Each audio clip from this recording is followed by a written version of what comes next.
नागपूरच्या Manewada ring road परिसरातील वृंदावन कॉलनीमध्ये एक थरारक घटना घडली आहे। घरकाम करत असताना एका महिलेच्या पायावरून तब्बल 8 फूट लांबीचा नाग साप गेल्याने परिसरात भीतीचे वातावरण निर्माण झाले।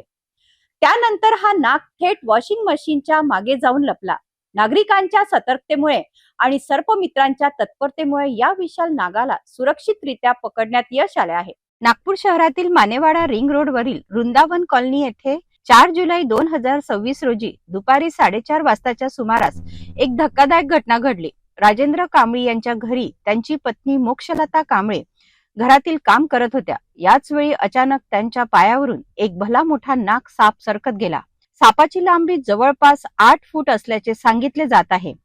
अचानक समोर आलेल्या या विषारी नागामुळे त्या क्षणभर स्तब्ध झाल्या। कोणतीही घाई गडबड न करता त्या शांतपणे उभ्या राहिल्या। दरम्यान नाग घरातील एका कोपऱ्यात जाऊन लपला। घटनेमुळे त्यांच्या मनात प्रचंड भीती निर्माण झाली होती। यानंतर त्यांनी तातडीने परिसरातील नागरिकांना आवाज दिला। माहिती मिळताच समाजसेवक प्रवीण कुमार गारड यांनी सर्पमित्र शुभम पराळे यांच्याशी संपर्क साधला।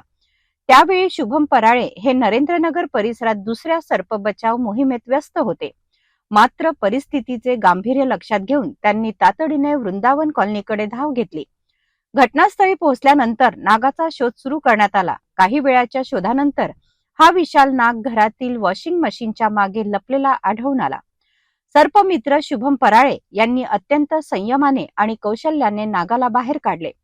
नागाचा आकार आणि वजन पाहून परिसरातील नागरिकही आश्चर्यचकित झाले।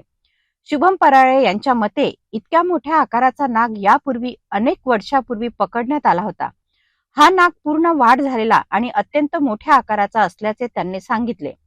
त्यानंतर नागाला सुरक्षितपणे पकडून विशेष कंटेनर मध्ये ठेवण्यात आले।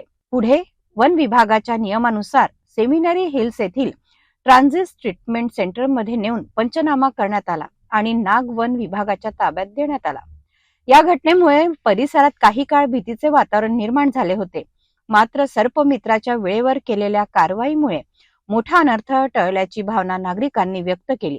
तज्ञांच्या मते पावसाळ्यात सापाचे अधिवास बदलत असल्याने नागरी वस्त्यांमध्ये साप दिसण्याच्या घटना वाढतात। त्यामुळे नागरिकांनी साप दिसल्यास घाबरून न जाता प्रशिक्षित सर्पमित्र किंवा वन विभागाशी संपर्क साधावा असे आवाहन करण्यात आले आहे। नागपूरमध्ये महिलाच्या पायावरून गेलेल्या या विशाल नागामुळे एकच खळबळ उडाली होती। मात्र सर्पमित्राच्या तत्परतेमुळे नागाला सुरक्षितरित्या पकडून वन विभागाच्या ताब्यात देण्यात आले। वन्यजीवांचे संरक्षण करणे ही प्रत्येकाची जबाबदारी असून साप दिसल्यास त्याला इजा न करता तज्ञांची मदत घ्यावी।